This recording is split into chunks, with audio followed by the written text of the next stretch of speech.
So the RBZ has come under fire, especially from business that is telling the RBZ to abandon its 2030 deadline for de-dollarization. Now, the market is skeptical. It has its fears. So are the people on the street. They have been burned over the years. They have lost savings. They have lost pensions.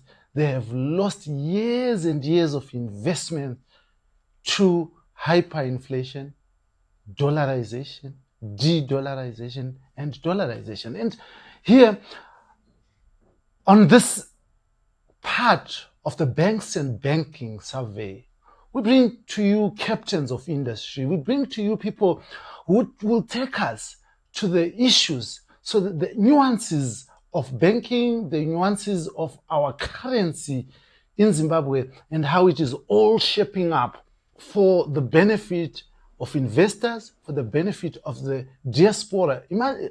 Mind you, the diaspora, in terms of remittances, is bringing in lots of money, over 13 billion United States dollars the whole year.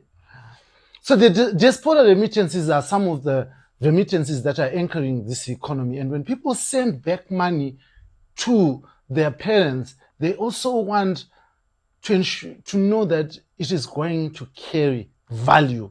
And on this panel that we have here for you, where top economists, business entrepreneurs, bankers speak on the currency and on what the RBZ and the government has to do. But remember, in 2008, there was serious runaway hyperinflation, you name it, to the point where everyone on the street was reduced to quadrillionaires. And a quadrillion in your pocket was not even worth a loaf of bread. People fear going back there again. We were then forcibly moved to the USD in 2009.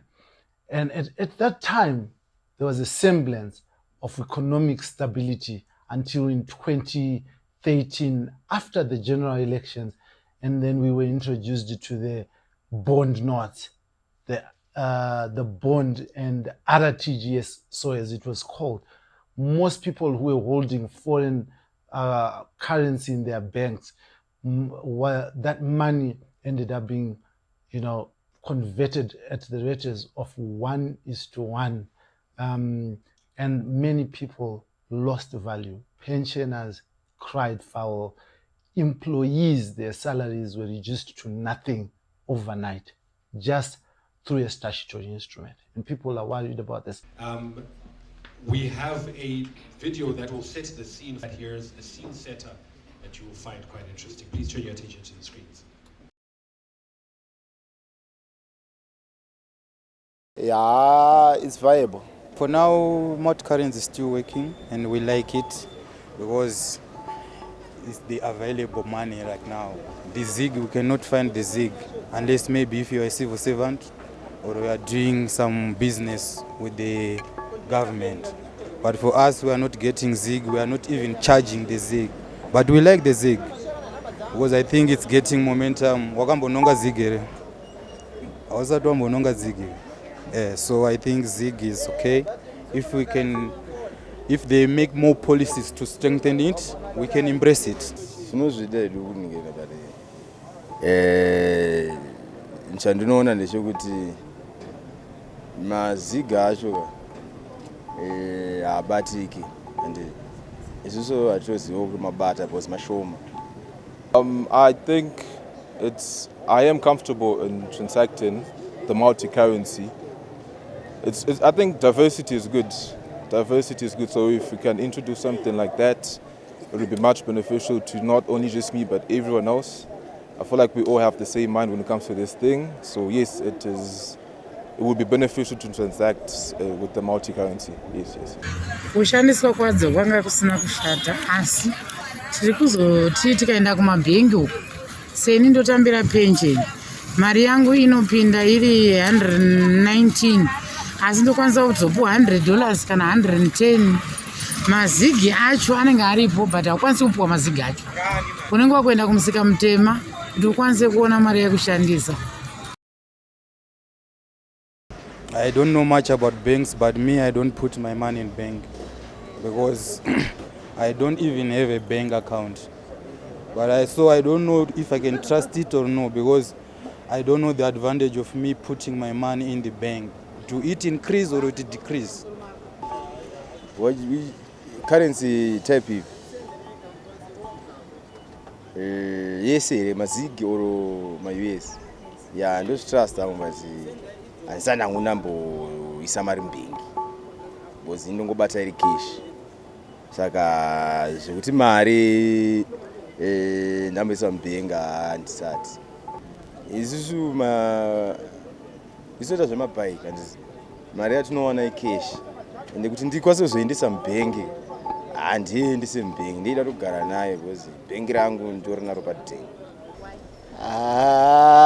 Nowadays we find it difficult to kuisa mari yedu mumabhengi because bhengi rokongomuka anytime rangu close. So it's a big no. Yes, to a certain extent, I do. But then, inflation at times, so there's times where you doubt putting your money in banks. But hey, you never know until you try it. So those who haven't tried it, just try it. But those who have faced inflation yet, they know what I'm talking about. Yeah. Inini ndakazvimirira ndaitombosiya mari kubhengi ndichiita kuti imbowanda sekuti yenasa inotipa $20. Saka unoda kutomboti mwedzi iwande kuitira mari yetransport wozonotora mari, but unozoona mwedzi wega wega mameseji achingoti tatora mari tashandisa tadii. Saka handitombosiyi mari kubhengi nekuti kubhengi hakuchachengeteka. Kudhara taiziva kuti mari kubhengi yaichengeta, waitozoona waisirwa imwe mari kana wakasiya $20 wotonoya 22 23 ichitokupa mari bhengi, but now hauchapiwa mari kubhengi, waungoti yako iyoyo yakutobatwa futi. I think we have to work hard more as the people, and the government should be accountable to what they promise the people, okay?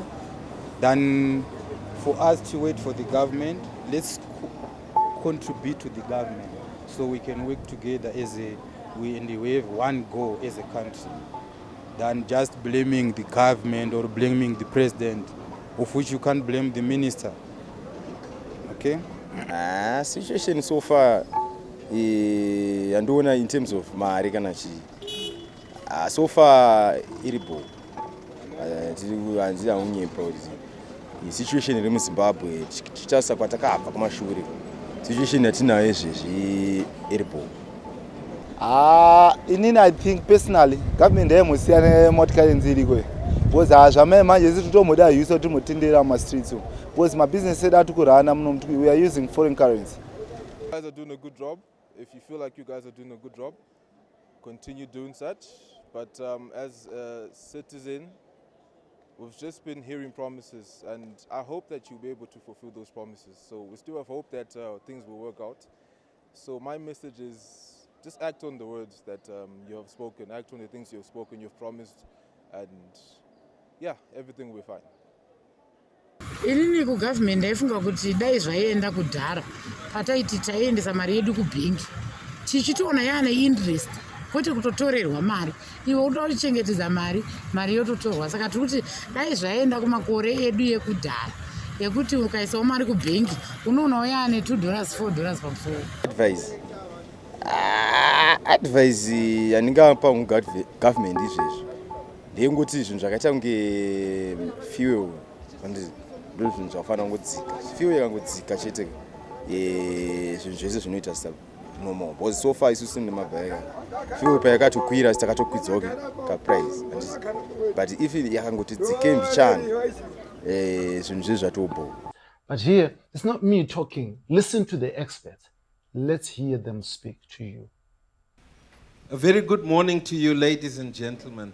My name, as you heard, is Nigel Chanakira. Someone wanted to know my full names. Nigel Muranganwa Kudzai Chanakira. We're in a new era. Mazita echivanhu ndo atakuda mazuvano. Saka indonzi Muranganwa. So I've got a distinguished panel, and I am delighted that Alpha Media Holdings have decided to have bankers in the room and industrialists here, and extended the debate on the monocurrency versus dollarization. And thumbs up to Doc Mpunga for giving us the stats. I think very encouraging stats that enable us to then delve into the topic at hand. I'm going to give my distinguished panelists 5 minutes each to just give their highlights and of their views vis-a-vis this currency issue. We got the message from the street, loud and clear, and it will be interesting to know what industry and commerce, along with bankers and economists and of course the MPC, think of all this. I'm going to start on my right. Dr. Dube, you have done extensive work. I've read your research. We were together at the ZCon conference in Bulawayo, where you didn't pull any punches in terms of the research and the comparative analysis. Are you thinking any differently now that you've heard the presentation from the Reserve Bank? Your 5 minutes start ticking now. Okay, it's on. Okay, thank you very much, Nigel. I think we have a few problems, we have a few challenges. The first challenge is that our approach has to be market-led. So if our approach is market-led, then that means 2030 should be informed by the market. It can't be market-led when we're talking about 2030. In fact, I think 2030 is the problem here. Because we might also want to know where 2030 came from. 2030 used to be 2025. I think we all know. When we got closer to 2025, we started talking as we are doing now. And the HE increased it to 2030. I'm sure as we get to 2030, this deadline is going to be increased probably 2035.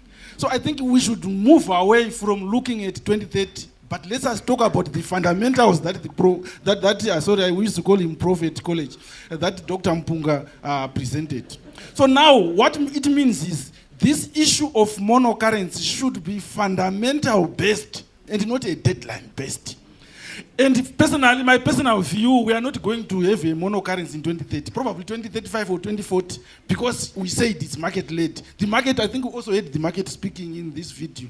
The market is not ready for that. And if you are listening to the market, obviously, I'm sure we are going to make revisions to it. Then that is number one. Then number two, I think we also have a problem by just saying monocurrency. That is a very, very big problem. If you look, you find that monocurrency is a Zimbabwean term. It's only in Zimbabwe that we talk about monocurrency.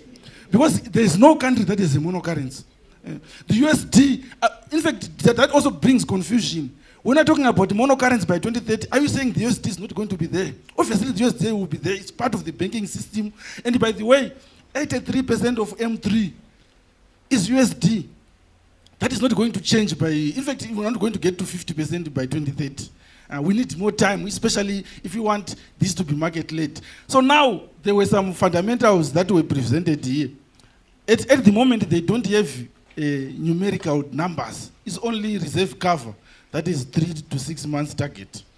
But the rest, that's very subjective. We don't even know how they're going to be. Banking stability, we don't know the indicator. Most of the variables that were given there. I think that is where we should be going now. If policy now starts approaching the whole issue and talk of, in fact, the Reserve Bank is now moving away from the word de-dollarization, and they are now preferring monocurrency. I think that's a very, very big blow to confidence in the market. Let's not talk about monocurrency. Even if in 2050, the USD will still be part of our currency. Even if we say you change it first in order to do transactions, but you still have it. If you want to keep your foreign currency account, you keep it in USD. So let's do away with this word monocurrency. It's not good at all. Let's talk about de-dollarization. And we say when we're talking about de-dollarization, we're talking about a gradual decrease in the dominance of the USD. Market-led dominance of ZiG compared to USD. That one, no one will be worried. But the moment you start saying monocurrency, you are giving the impression that we are dealing away with the USD. which I'm sure they don't mean. They talk about monocurrency, but they actually, we don't even know how that word is defined, because as I said, this is largely used in Zimbabwe. Even if you try to Google, you discover that all texts about monocurrency refer to Zimbabwe. So I think we should use terms. We should use terms that have been used in other countries that have followed the same path, because we're not the first country to try to move away from dominance of the USD into a local currency. Let's try to use terms that are comparable, so that at least we can also try to take examples from elsewhere to try to see if we are moving in. Thank you very much. Okay, you got 1 minute still. You did a comparative analysis for us in Bulawayo of other countries that have evolved from dollarization to some format of multi-currency. As you say, there's no term like monocurrency. Your comparative analysis and the insights for that, what would you say? Yes. If we are, in fact, if we move from where we are now to a monocurrency by 2030, that means we will be the first country in the world to do it in such a very, very short time.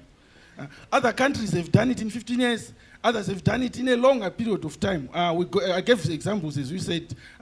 But now what it simply means is that let us just follow what other countries have done and move away. In fact, this is now why I mentioned 2030s. I know that 2030, I believe 2030 is going to be extended. The only reason it was making sense during that time was we were getting close to 2025, and then they said the Reserve Bank. By the way, the Reserve Bank is it's not a Reserve Bank deadline. The Reserve Bank are just implementing what was imposed on them. So if that means, if it is also extended, they will be happy to implement it. So I'm sure it's going to be extended by the powers that be as we get closer to 2030. So let's talk about those fundamentals and forget about 2030. Okay, ladies and gentlemen, I told you he doesn't pull punches. Let's applaud him. Ken, you are here as somebody who is doing the largest developments in the housing sector. You have the largest balance sheet, the largest mortgage book in terms of giving finance to what our sponsor, NBS, had to say. Your appreciation of the discussion and your recommendation for this medium to long-term sector in terms of appetite for funding, what would your comments be around monocurrency and de-dollarization? Thank you, my brother Nigel. I think to do justice, I need 50 minutes or 5 hours, but I'll try and keep true to my name and do it in 5. So there are 2 parts of what I want to put in your minds today. The first part is 2 words: trust and future. I would like to thank the sponsors, especially POSB, because in January 1973, I was born. And in the early part of 1973, my aunt, who was the manager of the Jameson Hotel, opened an account at POSB. There was a small balance left in there, but I would like to hope, I've not been back to check, by the way. I don't know if I still have the account, but I would like to come back and check that it was looked after and it's grown. But seriously, if you look at the video on the screen, I hope it's up there, if you can bring up that video.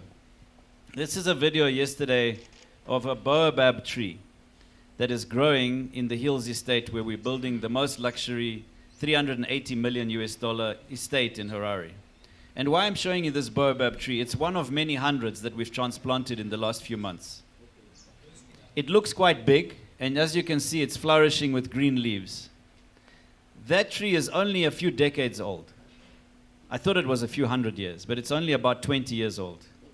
The biggest one is about 38 years old. It weighs 22 tons. It's about 12 meters high. We have more than 1,000 of these trees growing as a forest, the first forest in a city in the world on a PGA golf course.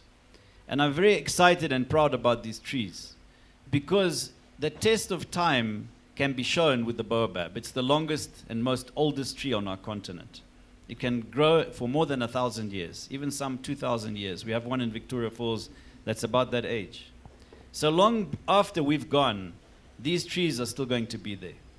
And I would like to think about trust in that way, that just like POSB has been around for 120 years, we would like to place our trust in a system, in a monetary system, where we know that that money is going to be safe, not just for 1 year or 5 years or decades, but for centuries. Because wealth preservation and wealth creation is done over hundreds of years. And we in Africa are behind the rest of the world. We now need to catch up and leapfrog the world. So the second thought that's linked to trust comes future. And it's not trust and future that I'm talking about. It's trust in the future. You see, yesterday I had a group of young people, 25 from the UFIC church. They'd been begging to come and see what we do on site.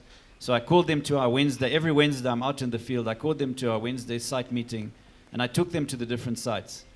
And I asked, the one young man from Papua New Guinea asked the question, how do we counter the negative sentiment outside the country? There's so many voices out there talking badly about Zimbabwe. And my answer to him was long. I don't have time to explain it to you. But essentially, we have to be ambassadors of what's happening here on the ground. Because those people outside the country don't necessarily see and know all the details of what's happening. And there's a lot of positive things happening that we need to talk about. But more importantly, I said to him and them, how many of you are wanting to leave the country? 5 of them put up their hands, which I was happy to see. At least 80% are remaining. And these were people between 20 and 30 years old, the majority of Zimbabwe. The 5 that were leaving, when I asked the next question, they no longer wanted to leave. Every single wanted to stay. And the question I asked, what is the one thing? Because they asked me, what keeps me going? Why do I do what I'm doing? I could be in any country in the world. Yes, I'm a Zimbabwean, but I could be spending my time and money elsewhere. And it's the future. The one thing that keeps me going is the future. Because we have a 1 billion brick vision by 2050. So when you put trust and the future together, you have a very powerful combination. Both work hand in hand. It takes time to build trust. And when you're focused on the future of building that trust, it becomes much easier. If you focus on the here and now, then perhaps you don't have much change. But if you focus your attention on the future, you have the most change possible because you're continually moving towards that point. And my advice to the Reserve Bank of Zimbabwe, with all respect, and to the banking community, to the financial sector of Zimbabwe, is let's not focus so much on the here and now. Let's focus on the future. And the 2030 deadline cannot be the future, because the future of Zimbabwe is not in 2030. It's too soon. The second part of my discussion is the elephant in the room. And I'm not talking about shooting an elephant because I'm in zoo. You know, I can't shoot my own people. But we have to talk about this elephant because it's very big. It's actually an opportunity. And my brother here is exactly right. If you take Israel, for example, as one of the countries that successfully de-dollarized, it took decades, 20 years, before they were confident enough to introduce the local currency as the main currency. And let's call it the local currency as the main currency. But it doesn't stop US dollars from being transacted in that market. And we as Zimbabweans can't compare ourselves to Jews. We have got to be honest. The Jews have the money. If they've got all the money in the world and it took them 20 years, how can we do it sooner? So let's be realistic about the goals. Because the real elephant in the room, with all respect to my colleagues at the Reserve Bank, is we asked the Deputy Governor 2 weeks ago at the CEO Roundtable in Victoria Falls this question. Because you said in your presentation, sir, that it will be market-driven. So if it's market-driven, then I have to accept and expect that the word freedom has to come into it. Because in a market, you have total freedom. The demand and supply of an economy is based on the freedom of the market. It cannot be forced. So when we look at the legislation in place, you say if it's market-led, which is the words she used, the Deputy Governor, and not a forced decision on the market, then how can we have this red flag sitting, staring at us like a warning sign to say, beyond 2030, there's no predictability. Beyond 2030, there's possibly no dollars. The banks will not extend a loan beyond 2030. It's impossible. So if you're putting that flag up to us and saying it's market-led, well, the trust, unfortunately, is not there. If you're sincere about it, remove it. Remove the SI that's offending the deadline. Because then we have no problem. Then we can say we are market-driven and market-led. But the real opportunity of the elephant is not even that. The real opportunity for me in real estate is the wealth of this country. You see, I saw the video just now. And I once heard someone in Zimbabwe who remained nameless say that the voice of God is the voice of the people. But I want to say that that is not correct, because I'm a biblical Christian. The voice of God is the voice of God, and it's written in His Word. And He says in His Word, if you're not a faithful servant, I will throw you out. He gives us talents, money, and resources. If we don't multiply them, when we get Him to account, we can't come back and say, you gave me one, here's back the one, or here's less than one, because He won't want to see us. He wants us to multiply it into 10 or 100 or 1,000. So how we do that in Zimbabwe is very simple. Today in the real estate market which we participate in, there's 1 million homes that do not have mortgages on them. And by the way, these are titled homes. Kwangu and the rest of the government systems and programs will allow another 2 million homes to be titled in the near future. So we're talking of the housing stock not doubling but tripling. The million homes that we have at a conservative value of $100,000 per home means that we have assets in Zimbabwe today of $100 billion US. Any normal functioning economy will have about 12% of the GDP coming from real estate. Zimbabwe is single digit, probably 1 or 2% today. The other factor in a healthy economy is that you'll have mortgages. In Africa, the average is 20 to 30% of mortgages of the housing market stock. In the world, in the global market, it's above 50%. Switzerland, the most wealthy country in Europe, has 150% of their GDP in mortgages, over $1.5 trillion. So debt is a good thing for the economy, especially mortgages debt. Because if we had 20% debt today of our housing market, it would be $20 billion US. And the economic multiplier on a dollar of mortgage is $3 in the economy. So from $20 injected into the economy of Zimbabwe today, we can create 60 billion of GDP. That's more than doubling our economy overnight with one simple move. However, and I'll conclude with this, we cannot have mortgages of 5 or 10 years. We need at least 30-year mortgages. And the elephant, Mr. Reserve Bank, if you're not printing money, where are you going to give me the 20 billion from? You don't have the capacity. Because we know if you print 20 billion, we'll go back to where we were before, and the economy will blow up, and no one wants hyperinflation.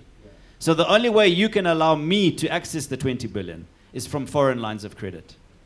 And the only way foreigners are going to invest $1 into Zimbabwe is have confidence that in 2030 the dollars are not going away. So it's as simple as changing the policy. To say there will be multi-tenure currency in Zimbabwe. Yes, ZiG will be our market-led, market-driven main currency when the time is right. But if people want to come with dollars and pay in dollars, let them do so. Let it be market-driven. Thank you, sir.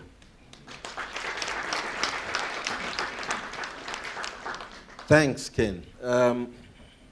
Mr. Gwanyanya, you sit on the MPC, the Monetary Policy Committee. And one has that expectation of independence on your part, working with the technocrats. And when you hear such clarity with regards to what the market wants, what's your sense and persuasion around this hard, I call it, it's a hard, fast date, which is disruptive to the financial markets, because as you heard, the credit facilities become limited, they become declining, and for caution's sake, banks then don't extend loans rightly in trying to match their assets and liabilities.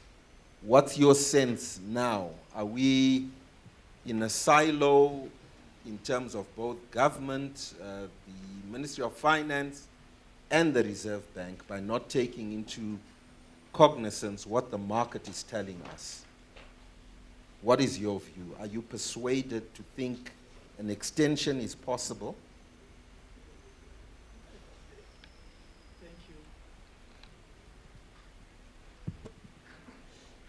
Thank you. I am more persuaded to listen to the market, but also guide the market. Elaborate. I'm persuaded to listen to the market in the spirit of the program is to listen to the market, as the roadmap is expected to be market-led, as you have indicated, but also organic, that you don't fall into dollarization, but you are persuaded, incentivized into a monocurrency regime. So it is a journey. I don't want to dwell more on the timelines, because the journey is going to be spelled out and rolled out to the market this month. We are speculating about the journey, because there are timelines that were already given and were given for previous circumstances. The journey is coming. But we can take a clue from the thrust of the journey that it is going to listen to the market. But as we listen to the market, we have learned one or two lessons from the previous dollarization regime. The first lesson that we learned is that dollarization is only a short-term relief. No country is able to sustain dollarization forever. Even those that have managed to sustain dollarization for a longer period, they found themselves being forced back into de-dollarization. Before you want it, you may find yourself going back without consciously or as a police taking the position of going back to your monocurrency. You will be found going back to the monocurrency. And the situation of Zimbabwe, our experience is instructive. We defaulted into some pseudo monocurrency or de-dollarization post 2013. And that was not because of policy. We just defaulted into that. So we need to be prepared for what it is. That dollarization normally leads to a vicious cycle of dollarization, de-dollarization, dollarization, back to de-dollarization. So you need to be prepared for that. The other most important lesson is that dollarization is a popular option, but also a very easy option. My brother here is talking about the future. And I'm sure he concurs with me that the future is not for those who don't take bold decisions.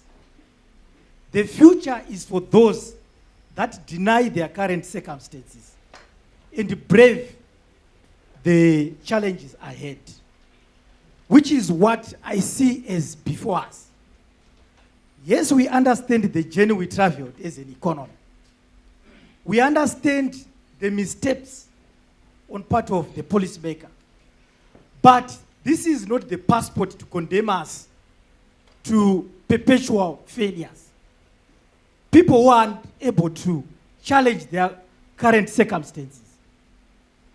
I take the view that as Zimbabwe, we have a future to claim, and we have hard choices to make. And we need collaborative efforts to make those hard choices. So I come here not to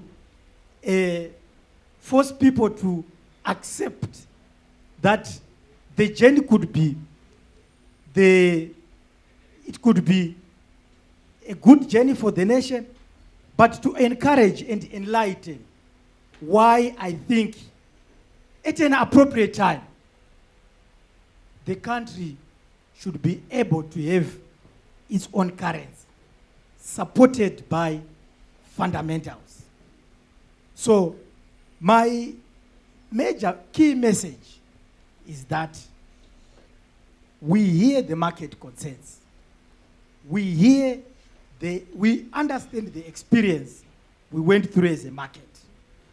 But we have an issue before us that we need to brace and to brave for, which is the journey. But also, we can't dwell on things that have not yet been announced. We need to, I think the discussion should focus on the conditions, what needs to be done. And I don't want to spend more time on the dates. What if the minister comes tomorrow and says the period is going to be this period? Let's wait for the de-dollarization roadmap to spell out the timelines. But let's discuss principles of de-dollarization and the need for the monocurrency for Zimbabwean case. Okay, let's applaud him for his convictions. I can't help, though, while you still have the mic, if you can pass the mic on to him. The us bit makes me a little uncomfortable. When you say us, you are there not as a technocrat, but as an independent member of the Monetary Policy Committee, I take it. You don't work at the central bank.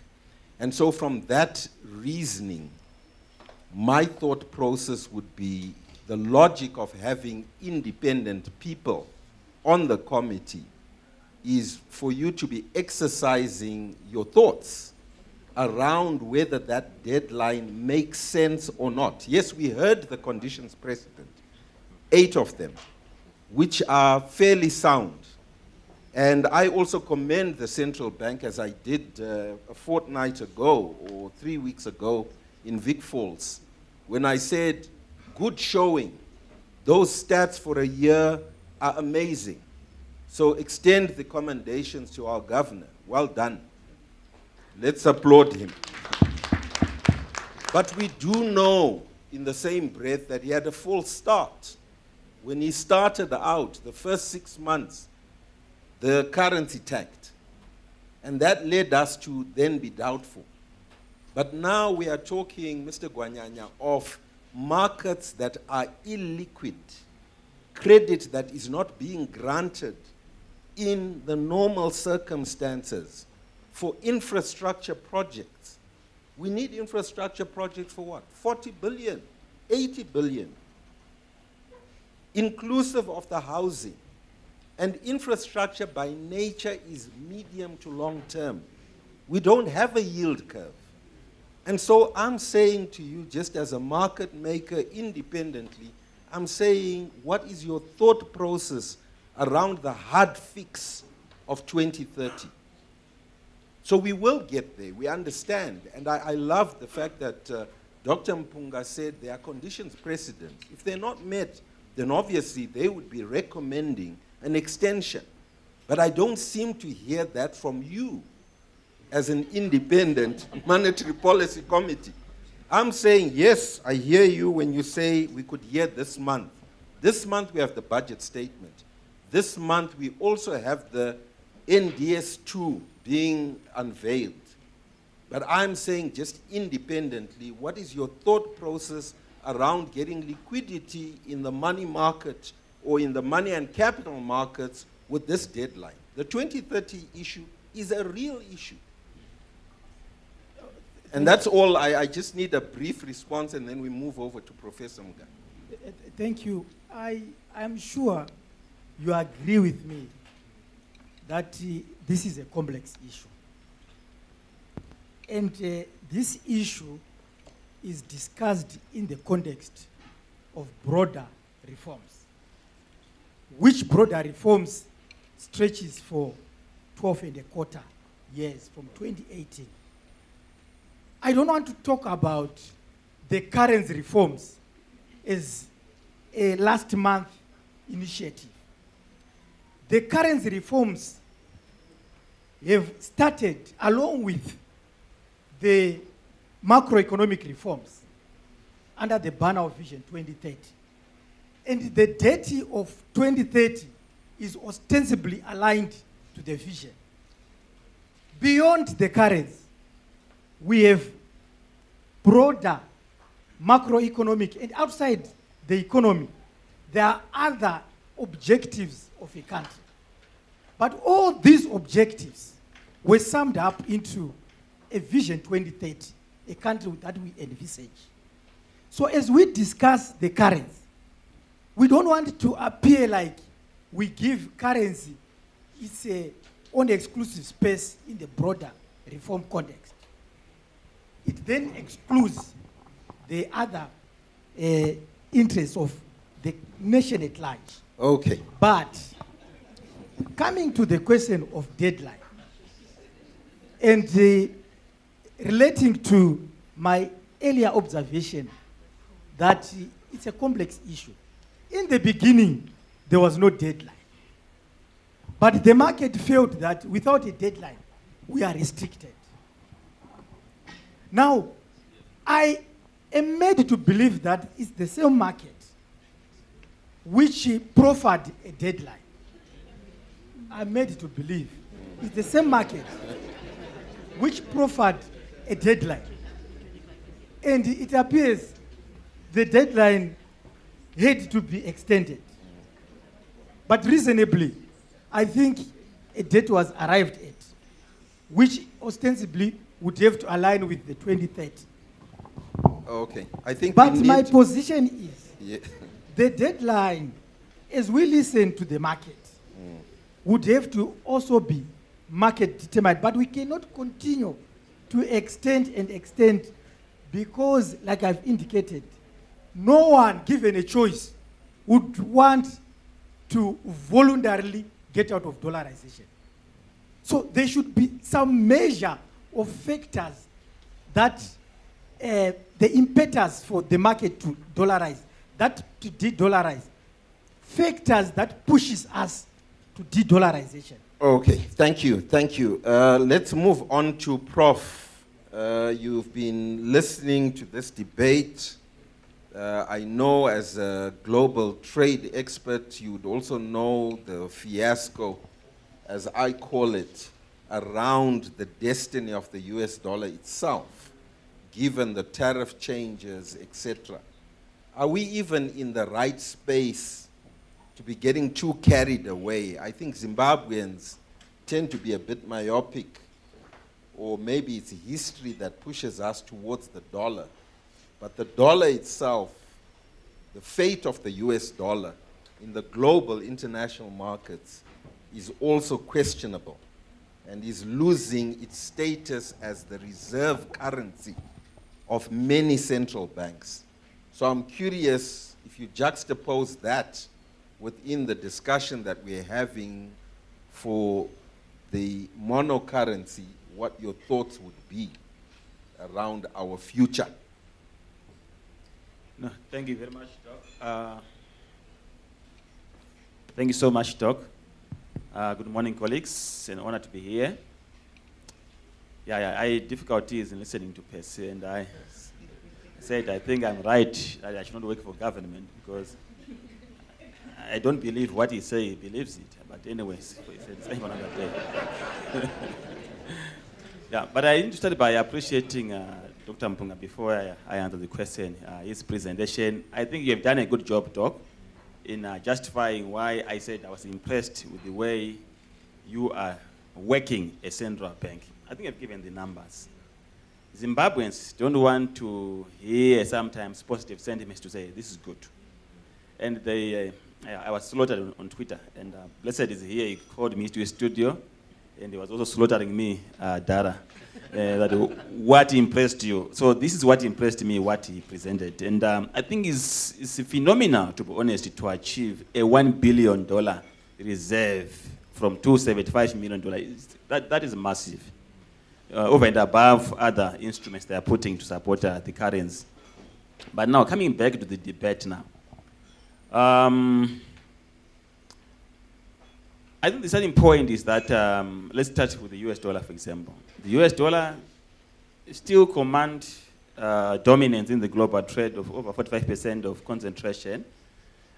Yes, in recent years, particularly during Russia-Ukraine war, there's been a move by central bank to run away from the US dollar because the Americans are weaponizing the US dollar using sanctions when they are keeping reserves of US dollars.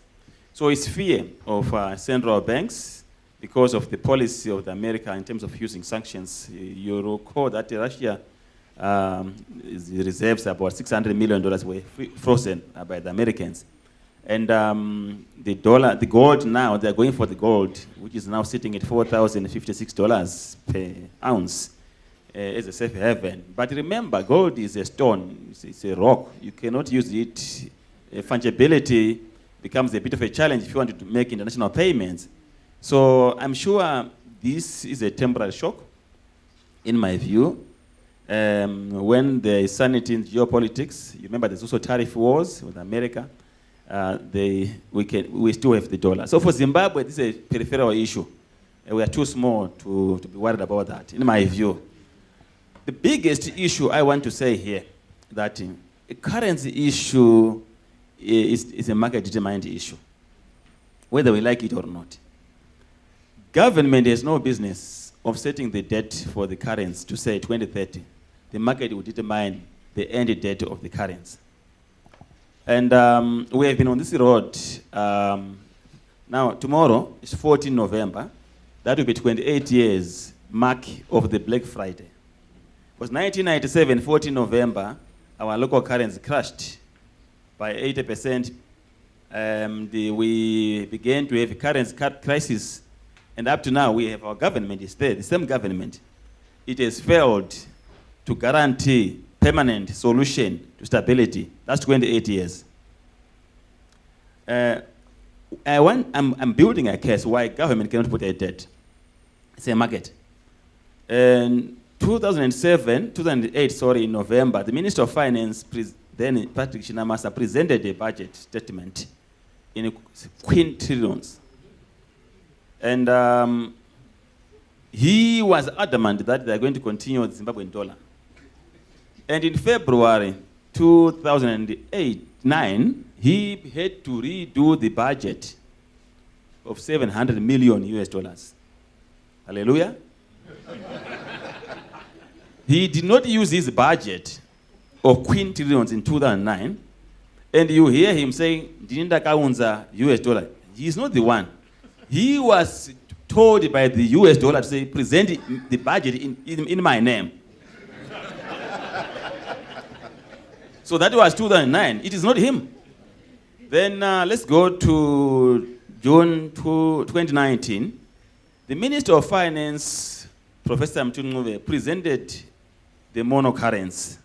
I know Dr. Dube did not hear monocurrency is correct, but let's use their name for their convenience. And he said we are now using Zimbabwe dollar local. You know, colleagues, I was the first discussant on Star FM, and I said this is going to collapse in 9 months. And for sure, in March 2020, it collapsed. We went to US dollar. So I'm just trying to give you a trajectory that the government cannot force currency.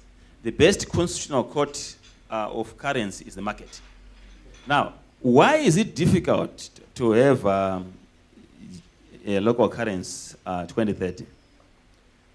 The roadmap by central bank, and this is what I submitted to the governor and his team when I met them, and also the deputy governor in Vic Falls. I said, this roadmap must not be Reserve Bank roadmap. It must be a national roadmap to include other key government departments and ministries, private sector. So it is an inclusive roadmap. So, Doc, the 8 fundamentals which I have put there are short. We need fiscal consolidation, and you can't do it. You can't say a central bank, we are going to have fiscal consolidation, but that's not in your peripheral, that's not within your mandate. It's the Ministry of Finance. So we have a debt issue which must be dealt with. The domestic debt is $8.9 billion right now. And we have non-payments of service providers, which is $1.2 billion. TB is not paid. $800 million TB is maturing. So we could be talking of $11 billion by end of year or early next year of domestic debt. And that fiscal consolidation is also one minimum requirement which must be dealt with, and that's Minister of Finance. You need production. You need a competitive and a productive economy. You need the energy, you need all these critical enablers. Because if your currency is just going to be a monetary phenomena or from indicators of central bank, then you are missing the bigger picture. Because remember, you deal with the demand side, the central bank, but you don't deal with supply side. And those economic matters. So the roadmap must change. So if something is going to be launched this month, it must have the national roadmap where all these things are in that picture. And that is not there. And as long as that is missing, then we are doomed. Now, I want to talk about one last point, Doc. The informal sector. Yeah. So he was saying that we go from dollarization, we go into local currency, and he was referring to 2013, 2018, and he was correct. But he must remember that during that time, the informal sector was 60% of the economy. So we had a sizable, large economy, which was formal. Now the informal sector is 80% minimum. So the possibility of going back through cycles of local currency and US dollar they are very limited now. Because the matrix bank, which we saw here, people are talking about, I don't bank my money. They are not going to suffer from fictitious US dollars because they don't know that. They're holding US dollars. And Doc, your number of concentration of local currency are now payments being 45% to 50%. Which economy are you talking about? That's a formal economy, national payment system, but you have to look at the matrix payment system to say, what is the proportionate? Because when you are looking at an economy, the preferability of local currency is measured by the national economy to say, you had the informal sector, they don't know the ZIG, they have not seen it on the ground, but you are talking about 45% of national payment. So you are data driven, but it also includes the informal sector. That you have a proper dipstick of the use of the local currency.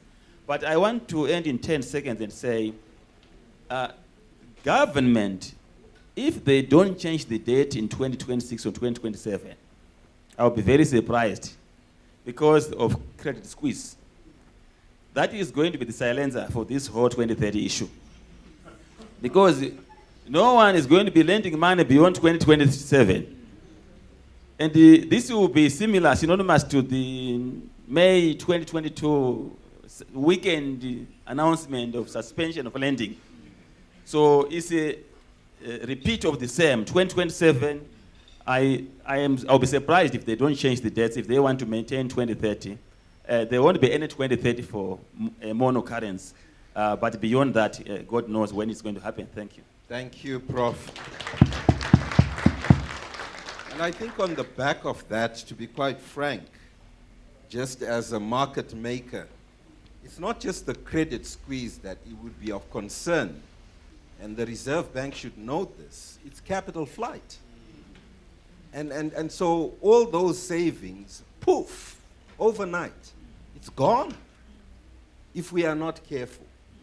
So your biggest danger is not just credit squeeze, and we see it. It's an illiquid market. We have bankers here. It's illiquid.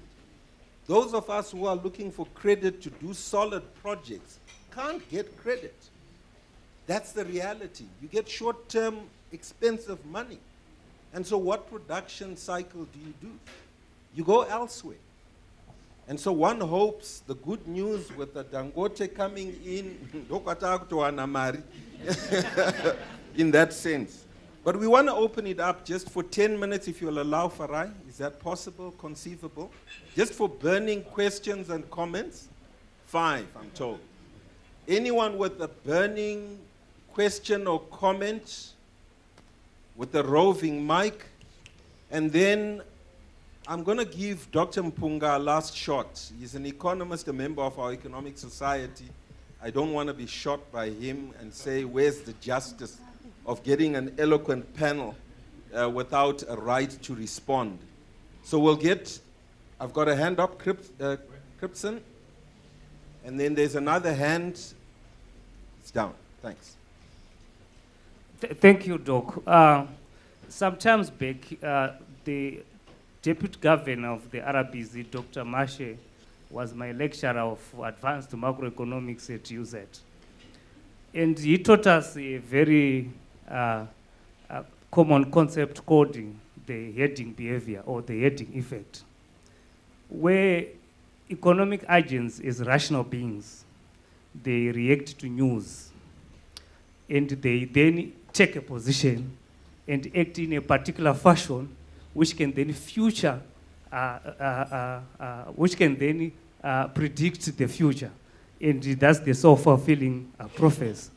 One thing which I think the RBZ missed is the communications part of it. Markets react to news. For me, my word of advice, there was no point to talk about de-dollarization or monocurrency, whatever it is. They were going to be in a better off position, working quietly on the fundamentals, getting everybody to believe and trust and become indifferent between the ZiG and the US dollar, as my good Dr. Mpunga suggested. Then make a celebratory communication instead of a communication of intent. Now they've built a mess. Everyone is taking a position. And we now have got bigger problems to deal with in order to rebuild the confidence in the market. And I hope they should be able to do that. Thank you. Thanks, Gibson. I got your name wrong somehow, tongue-tied. Gibson. Do we have another question before we revert back to Dr. Mpunga? Going. Maybe I can ask Okay, the question. Ken will take it up. Thanks. So, Doctor, my question to you is, in terms of the 8 CPs, are you conceding today to introduce the 9th one? Because in your own document in red, I hope it's not a red flag, but in red you had market-led.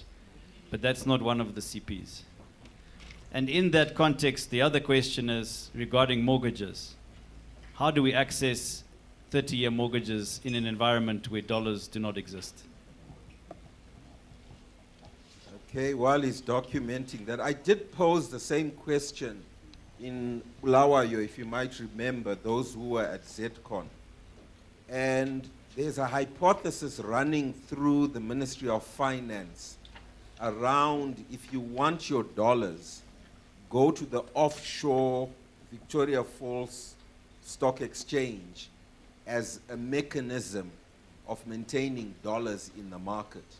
But that within itself, that needs to come alive if it's going to give us the lines of credit that is needed for medium to long-term loans. I just thought I'd drop that in. But over to you, Doc, your final response in maybe 3 minutes, and then we call this a wrap. Thank you. Okay, thank you very much, Dr. Chanakira. I think very interesting panel.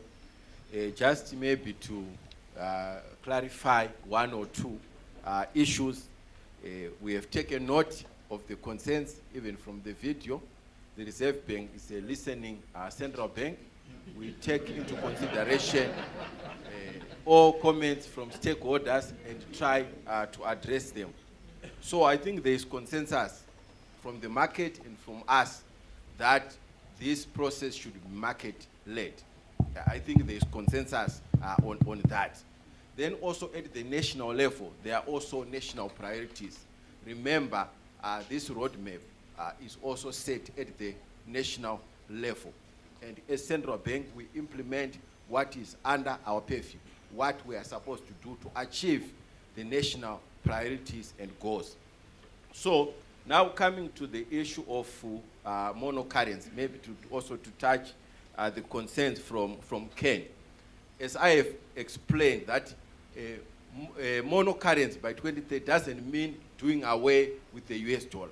Because even countries that have got a monocurrency, they also have a certain level of what is known as financial dollarization. That is the proportion of USD to total deposits. And it's mostly about 40% in most countries that have got monocurrency. By monocurrency, we are simply saying we are using the local currency, in this case ZiG, for domestic transactions. Then if you then want to do external transactions, you then use foreign currency, which means one of the conditions precedent is an efficient foreign exchange market, which means if you want foreign currency, you must be able to get it from the banks, so that there is no challenge in terms of foreign currency and domestic currency. So just to give a critical condition, which is inflation, why are we concerned? Why are people mostly concerned about 2030? It's because of the loss of value that happened in the past. And that was because of hyperinflation. That is why we are saying one of the critical conditions for us to migrate is a low and stable inflation. And if we are able to do that from next year, if we are able to sustainably anchor inflation below 10% up to 2030, surely no one will be talking about loss of value. Because as long as inflation is under check, then there is no difference between holding foreign currency and holding a local currency. And again, there is no reason why banks should not advance mortgages for 30 years and so on, because you have actually anchored inflation expectations and the currency is maintaining value. So the key is stable prices, stable inflation. And if we are able to do that up to 2030, then I don't think 2030 will be a challenge. That's why there is commitment from authorities that let's try by all means to meet the conditions. And these conditions, they are both from the Reserve Bank, the fiscal authorities, and also the market. So it's not a Reserve Bank issue, but it's a national issue. I thank you, Doc. Thanks so much. I mean, talk of inflation targeting, it's the parlance, that's the speak of central bankers. And I think your research showed us. So for us, the message back to your boss is inflation targeting, put it at 4%, as your research shows, then this becomes a non-topic. But my sense as the moderator is that date is disruptive unnecessarily. And so perhaps we could do that in terms of flexing and allowing the market to find its level. If you are on track with your policies, you can't go wrong. Ladies and gentlemen, opportunity to thank our distinguished panelists, Dr. Dube, Ken Sharp, Professor Mngano, and our independent, I want to emphasize, he must represent us, independent monetary committee member. Thank you so much, and I'll